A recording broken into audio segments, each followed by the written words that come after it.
About a month ago, on July 19th, a Colorado-based furry by the name of Fox was outed as an animal rapist who preyed on an 18-year-old young man, Kevin Otter, and groomed him into animal sex abuse over the course of 4 years. You may have never heard of Fox before, but he is by no means a small, no-name furry.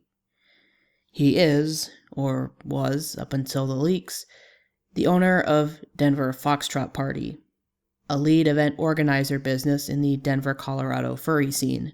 He is also a powerful person outside the community, an ex-aerospace engineer who has friend-of-a-friend level connections to government officials and who has business ventures involving millionaire Russian investors.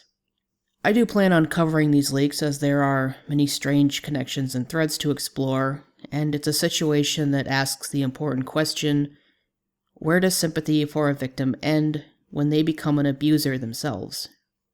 That will have to come at a later day, though.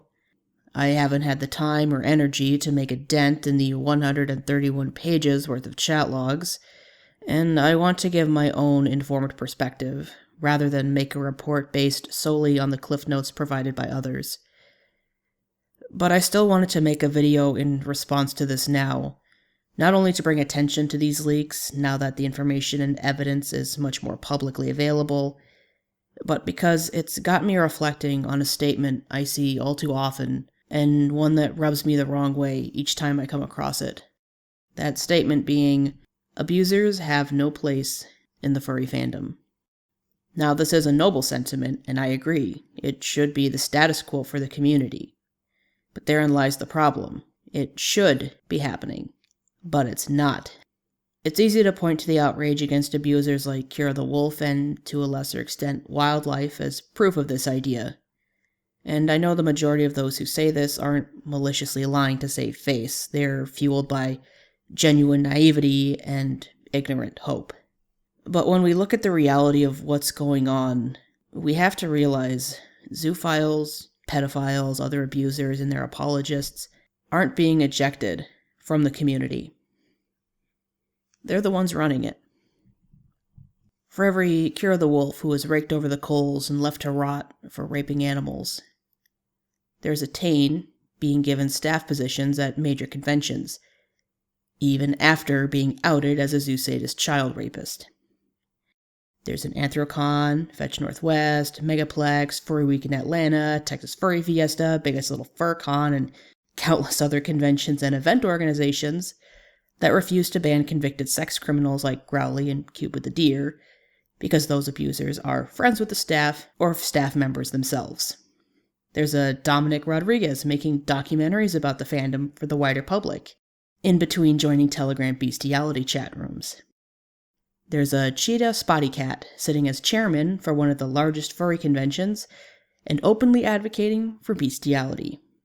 There's a Dragoneer running our largest website and going out of his way to help zoophiles wipe their own admissions of guilt from said website. There's a Varka owning a financial stake in several of the biggest adult furry websites and companies using business knowledge she got from Douglas Spink. And all of these people are surrounded by sycophantic yes-men who drown out those of us who try to speak out with a tidal wave of "Stop causing drama" and "Stop making the community look bad." There's this old post by Dragoneer that I feel gets to the core of this issue, albeit unintentionally so. I don't really know what to say about Fox that hasn't already been said. Suffice to say, she sold out the fandom for her personal gain.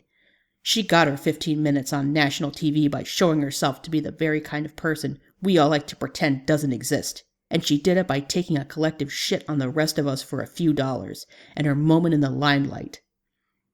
I was less embarrassed over the Alan Panda pedophile issue than I am this shit. In case you're wondering what Fox did that was worse than a 40-year-old soliciting sex from a 15-year-old, she and her husband went on national television and talked about how they have consensual sex while wearing fursuits. Our fandom is run by people who think being honest about what goes on in this community is worse than the rape of animals and children. They don't care who or what you hurt, just so long as it's not the carefully curated lie about what furry is. And they will do anything to protect that lie, no matter how many victims they have to bury to do it. Because if people knew what's really going on here, they wouldn't be joining in. And they especially wouldn't stand for it being marketed to children. Abusers are not small, surface-level tumors we can cut out and remove with ease. This is a cancer that has metastasized into the very bones and the very heart of this community. There is no saving or salvaging furry. And since we can't reasonably put it out of its misery, all we can cut out and remove is ourselves.